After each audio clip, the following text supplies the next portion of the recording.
Hello, and thank you for joining us today. My name is Moira Flood, and I am going to be the host of Alverno's Entrepreneurial Inspiration Conversations. Today, I'm joined by our student, Glory, and our alum, Taneal Jordan, who will be sharing a little bit about the exciting adventures and ventures that she is working on currently. Glory, did you want to take a minute to introduce yourself? Sure. My name is Glory, and I study English, and I have a minor in Spanish, and I graduate in May. Wonderful. We're so excited for you. And Taneal? So I graduated in May 2014, and I attended Alverno as a professional communication major with a minor in sociology. Wonderful. So I know we had some questions prepared and we're excited to hear about all the work that you're doing, Taneal. So I will go ahead and turn it on over to you, Glory. So, Taneal, you founded your own clothing line, Donna Cazzuto, and you did that to promote self-love and healing, but also give back. Could you share a little bit about what inspired that? Yeah, absolutely. So I found myself in a pivotal state in life where I was at like a fork in the road. And I could either continue to just simply survive and just get through another day, get through another week, another month, or I could just start really living my life towards my purpose and experience more joy and happiness. And so I did write this business plan years ago, and I let it sit on my desk for some time, and it collected dust. And it was because I told myself that it wasn't the right time. I wasn't smart enough yet. I wasn't ready. I didn't have the money yet. I had all these excuses about why I couldn't start the company yet. And it wasn't until I began my healing journey that things just completely changed around. So I introduced meditation and spirituality into my life for the first time. I started learning from that, and everything in my life, and I mean everything, Glory, changed. I became a completely different person. I liked who I was becoming. And I did a ton of research on psychology, cognitive restructuring, self-hypnosis. And I did all of this on myself, with myself, to heal myself. And once I got a taste of that joy, that like genuine happiness, I just wanted to like scream it from the rooftops and tell every single woman I knew about it, because I wanted them to experience it too. So Donna Cazzuto, we get our fabric from Italy, right? So the name Donna Cazzuto actually stands for badass woman. So the way I saw it was, if I could reach out to women, and this has got to be all women, who have obstacles to overcome, and teach them that they can get themselves through it and come out on top victorious on the other side, that's just what I wanted to do. Like, that was the purpose.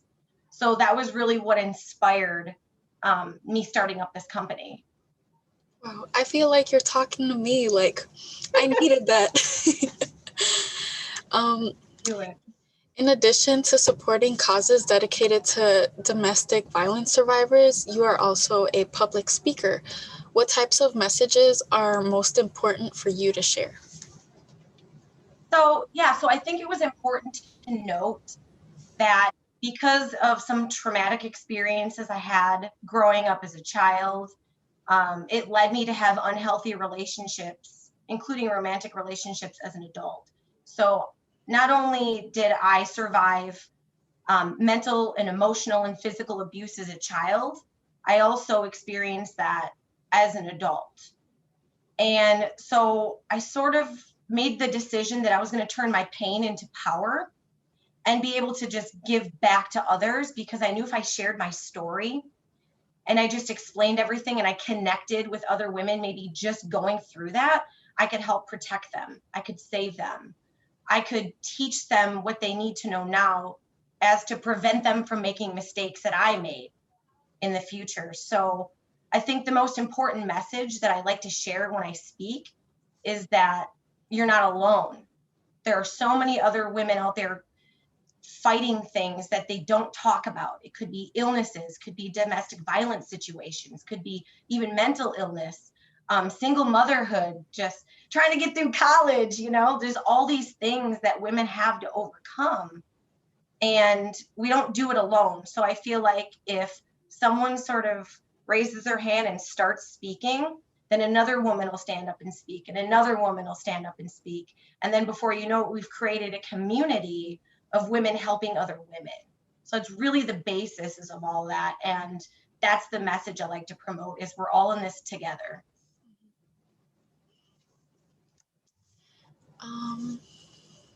You've been very open about your past experiences. How have you found strength from your past traumas? So this was kind of an interesting question, because I don't think I found the strength. I think I've always had the strength. It was just a matter of knowing how to use it. Just my experiences and my spirituality and things that I've dove into, especially these last like 5 to 7 years. I firmly believe now that my soul purposely chose this path. It chose these experiences and these lessons for me to be able to turn it around and then give back and help other people. So what I'm learning is that my life isn't about me. It's about the lives I'm able to touch. And that's how you leave a legacy. So I want to leave a legacy. And to do that, you have to experience some pain. Otherwise, how would you know what pleasure is? Yeah, exactly. You know what I mean? Like, do you believe in God? And do you believe in God, Glory? Yeah. You do. So I like to use universe and God interchangeably, because I feel like it's the same spiritual energy. I think you're made of it. I think I'm made of it. I think that we're all connected, whether or not we realize it or not. And so I believe that my soul chose that path so I could end up in a position to give back.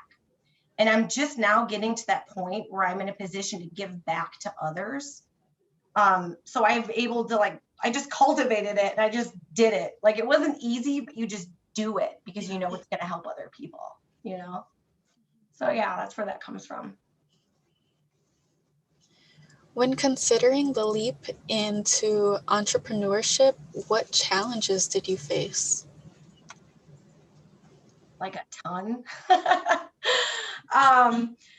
Especially with working on this for the last 2.5 years and not predicting a worldwide pandemic. Again, I was faced with a decision. Either I could clam up and give up and start the company at a better time or do something differently. But I chose to continue moving forward even during the pandemic, which made almost every step in getting this clothing line off the ground that much more difficult. So I was handed time challenges because I do work 3 other jobs. I was handed money challenges big time. So I had to find ways of saving money, getting money, growing the company, maybe getting loans. And then I think my biggest challenge was faith. Like, believing in yourself and sticking to it is the bigger challenges of them. Like, if you can just simply keep that belief and faith in yourself, everything else just seems to fall into place. The money problems go away. Those challenges dissipate. You find the time because you create the time. You decide that you value what you're doing. So I would say I faced all of those challenges, but I just stayed tenacious and I just kept going. And now we're in full launch mode and we're doing it. So, yeah. What would you consider one of your greatest accomplishments, and how did you achieve that? So it's sort of funny that this question is popping up and we're doing an Alverno interview, because I really give a lot of credit to my college and my education. I didn't have a ton of support growing up. Neither of my parents really gave a lot of love and energy to me. They were too young when they had me. They weren't vested in raising a child together. So like, building me up was an afterthought. So I had to kind of build myself up. And I was told that I wasn't smart enough to go to college and that I'd never make it. I'd never be able to afford it, pay for it. My own father even told me that I was born to be a loser. And so I took those experiences and I just flipped it and I used it as motivation. to enroll in college, to find that community of women in support, even though I didn't know if there was this support system anywhere. And not only did I graduate, but I graduated with a huge community of friends and support. And I served as the coordinator of ceremony. And I was able to do more public speaking and like really come into my confidence. I learned all of that in college. And I think I chose the right school, because if I would have went to maybe just a state school and I was in a room with maybe 330 other people, probably wouldn't ask a question. I'd be too shy. I wouldn't have that like connection, with the professors or anything. So my biggest accomplishment up until this point in launching my dream company would be graduating college and proving pretty much everybody in my family wrong. Wow, that's empowering. How did your Alverno education prepare you to not only take on a role in the corporate world, but also in creating outlets for causes that were important to you? So I think that Alverno did what high school doesn't for a lot of people. And it prepared me for the real world, like what I was really going to face in life and what I'd really have to do.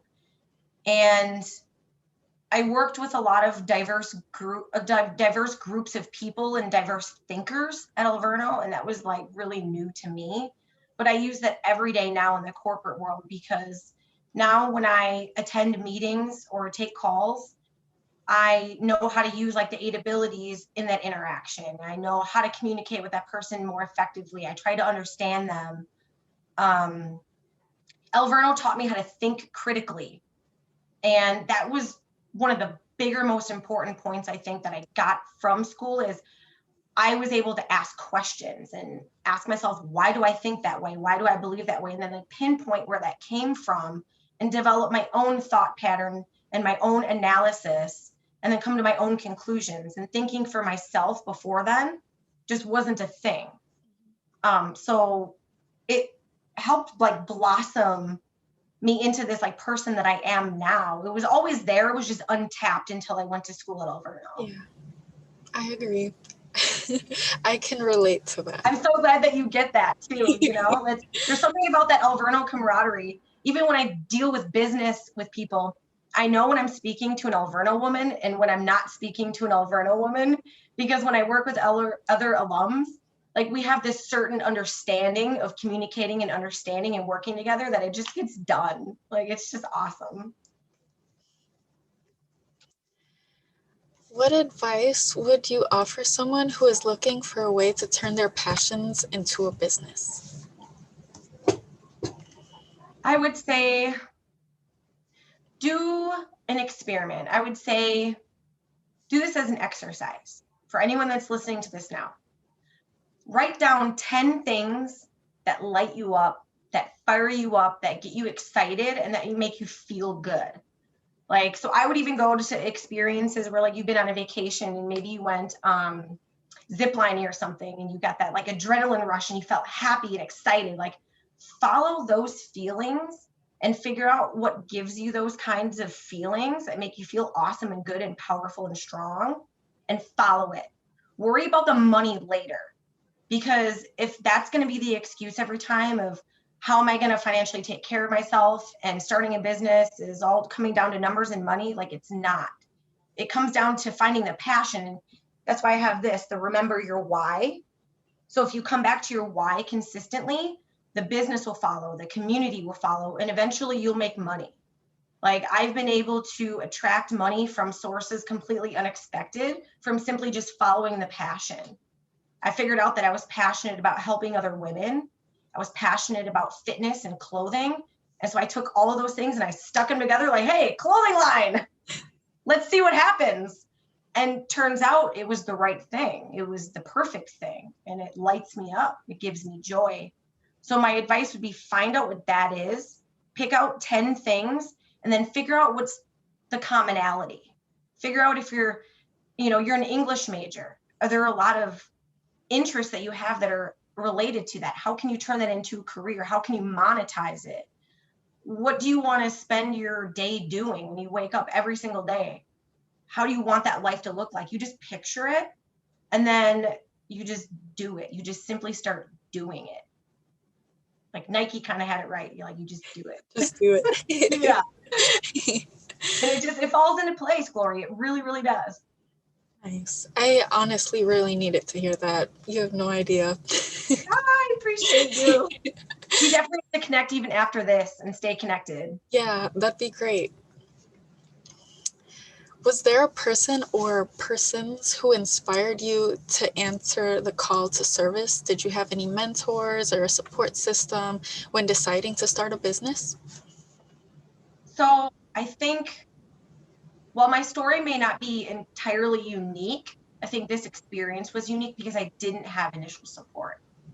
I went through a lot of dark and lonely days and nights where I was all by myself, the only person believing in myself, while everyone was telling me I couldn't do it and I couldn't accomplish it. So I didn't have a lot of that support, but some of the support I did have while I was going to Alverno was like a couple of professors who, I don't know, they saw something in me and they gave me like a little extra attention, a little extra nudge and push. And so I give a lot of credit to a couple of mentors I had there, Dawn Balistrary, Jill Moore, Tom Reed, Mary Pierce. She's amazing. Like, they brought me into my confidence and gave me opportunities to prove what I could do and show people what I could do. So definitely them. I'm super, super thankful for them. Like, even Jill will tell you to this day that when I first got to school, I was like totally rotten. Like, I didn't believe in anything. I was like, I'm just doing this for a degree. Like, I wasn't engaged fully yet because I hadn't had a support system before that. But she just returned that like aggressiveness I had with love. And she's just like, you can do this. Like, I believe in you. And I'm like, you do? Okay, like, I can do this. And so I would say at least those few professors. And then I started taking a bunch of master classes online and then reading a ton of books that like piqued my interest. And so I decided, when I wanted to start the clothing line, well, I have to find some sort of a mentor or public figure who's done it before successfully, and then learn from them and see what made them successful. I did a lot of studying on what makes someone extraordinary, because I want to be extraordinary too. And I just looked at the patterns and the commonalities and the habits they had. And I started slowly adopting some of those habits myself to create that change. So a few other of the big influences on me have been Sarah Blakely, who started Spanx. I took her master class and just fell in love with her personality. And she's a hustler just like me. Like, she started with like nothing. She started with $5,000 in a dream, very similar to mine. And she just kept working and grinding and sporting her brand and going out and doing the work and believing in herself. And it took her 20 solid years to build what she has now. Now she's a billionaire.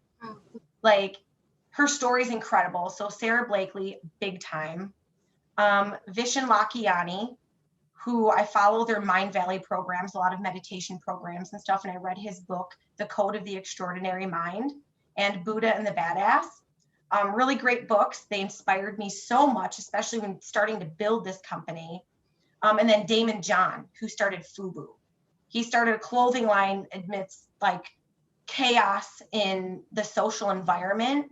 And he stood for something. Because he stood for something, it didn't matter what he sold.